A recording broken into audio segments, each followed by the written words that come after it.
Hello students, we are going to discuss simple microscope. Simple microscope actually इसको magnifying lens भी कहते हैं, magnifying glass भी कहते हैं. Simple microscope is the optical instrument used to see the clear and distinct image of very minute object placed close to the lens. अगर कोई close objects है, कोई क्लोज माइन्यूट ऑब्जेक्ट है, उसको देखने के लिए जो ऑप्टिकल इंस्ट्रूमेंट, उसको उसका बड़ा इमेज देखने के लिए जो ऑप्टिकल इंस्ट्रूमेंट यूज करते हैं, that is called simple microscope. वास्तव में सिंपल माइक्रोस्कोप एक कॉन्वेक्स लेंस होता है शॉर्ट फोकल लेंथ का. शॉर्ट फोकल लेंथ का एक कॉन्वेक्स लेंस होता है. इसको हमने यहां पे दिखाया हुआ है. यहां हमने ऑब्जेक्ट लिया हुआ है. इसका प्रिंसिपल क्या है? What is the principle of working of simple microscope? When an object is placed between optical centre and focus of the lens, its virtual and magnified image is found on the same side of the lens. यही principle हम यहाँ पे use करेंगे. हमने ये object लिया हुआ है फोकस और ऑप्टिकल सेंटर के बीच में, ऑप्टिकल सेंटर फोकस के बीच में ये ऑब्जेक्ट हमने रखा हुआ है.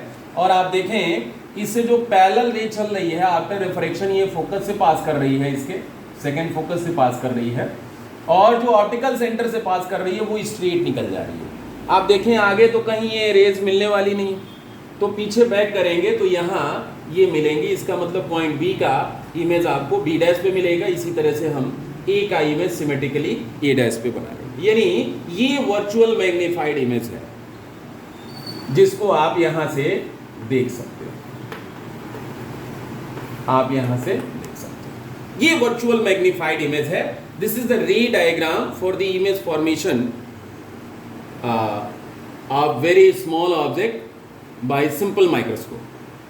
अब आप देखें कि अगर ऑब्जेक्ट को आपने least distance of distinct vision पे रखा होता, इसी ऑब्जेक्ट को least distance of distinct vision पे रखा होता, minimum distance eight which the object can be seen clearly, that is called least distance of distinct vision. ये हमने 25 सेंटीमीटर बताया हुआ था. d से रिप्रेजेंट कर रहे हैं हम. least distance of distinct vision पे इसका विजुअल एंगल बन रहा है अल्फा, और जो फाइनल इमेज आपका least distance of distinct vision पे बन रहा है, यहाँ भी ये डिस्टेंस हमने d ही माना हुआ. जो इमेज बन रहा है ये एंगल बना रहा है बीटा. वास्तव में हमें मैग्नीफाइंग पावर फाइंड करना है. Magnifying power is equal to the ratio of visual angle found by the final image. The ratio of visual angle found by the final image और image found by the optical instrument to that of the object when both are at least distance of distinct vision. यहाँ पे जो है इस case में दोनों least distance of distinct vision पे हैं. तो ये अगर ये एंगल्स जो है काफ़ी छोटे हैं तो उस केस में बीटा को हम लिख लेंगे tan बीटा और अल्फा को हम लिख लेंगे tan अल्फा. मैग्नीफाइंग पावर का डेफिनेशन एक बार देख लीजिए. It is the ratio of visual angle found by the image, visual angle found by the image to that of visual angle found by the object. Beta upon alpha. Beta alpha काफी छोटे हैं तो उस case में हम लिख लेंगे tan beta upon tan alpha. And what about tan beta? tan beta is equal to, from this you can see, tan beta is equal to perpendicular upon base, and perpendicular is AB, base is CA upon again AB upon this distance AB upon, I am supposing this point to be EA. AB cancel हो जाएगा और ये हो जाएगा EA upon CA, और इसकी value अगर हम प्लेस करेंगे तो मैग्नीफाइंग पावर मिल जाएगा. What is EA? EA is D. अगर इसको माइनस डी लिखोगे तो यहाँ भी माइनस हो जाएगा, minus D upon minus U, या आप डी अपॉन यू सिंपली लिख सकते हो. M is equal to D upon U. ये मैग्नीफाइंग पावर हो गया. अब इसमें कुछ स्पेशल केसेस होंगे। ये जो U होता है ये ऑब्जेक्ट लेंस के काफ़ी क्लोज रखा होता है और इसको मेज़र करना बहुत प्रैक्टिकल नहीं है। हम क्या करेंगे, इसके फोकल लेंथ के टर्म में इस चीज़ को देखेंगे। तो हमको पता है कि ये इमेज कहाँ पे बन रहा है, तो लीस्ट डिस्टेंस। इसमें हम जो है पहले केस में देखते हैं, when the image is formed at least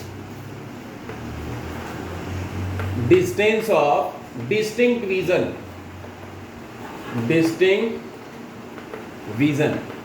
least distance of distinct vision पे इमेज जब बना हुआ है, तो इस केस में लेंस फार्मूला हम यूज कर रहे हैं 1/f equal to 1/v minus 1/u, और यहां पे v इज इक्वल टू क्या है, माइनस डी। u की जगह हम क्या लिख लेंगे, माइनस u। तो फार्मूला कह रहा है 1/f is equal to 1/v, v is minus D minus u। अब हमको चाहिए क्या, हमको d/u चाहिए। दोनों साइड में d से मल्टीप्लाई कर दीजिए। d से जैसे ही मल्टीप्लाई करोगे ये हो जाएगा d/f is equal to -1 plus d/u, और d/u की वैल्यू यहां से क्या हो जाएगी, d/u is equal to 1 plus d/f। यानी इस केस में जो मैग्नीफाइंग पावर होगा, एंगुलर मैग्निफिकेशन जो होगा वो हो जाएगा 1 plus d/f। m is equal to 1 plus d/f। जैसे एग्जांपल के तौर पे अगर किसी सिंपल माइक्रोस्कोप में जो कॉन्वेक्स लेंस लिया गया है उसकी फोकल लेंथ 5 सेंटीमीटर है, तो इस केस में जो उसका एंगुलर मैग्निफिकेशन या मैग्नीफाइंग पावर होगा वो 1 plus 25/5, that will be 5 plus 1, so it will be 6। उसका जो एंगुलर मैग्निफिकेशन होगा वो 6 होगा। इसका मतलब 6 गुना बड़ा जो है उसका इमेज हम देख सकते हैं उस सिंपल माइक्रोस्कोप से। थैंक्स।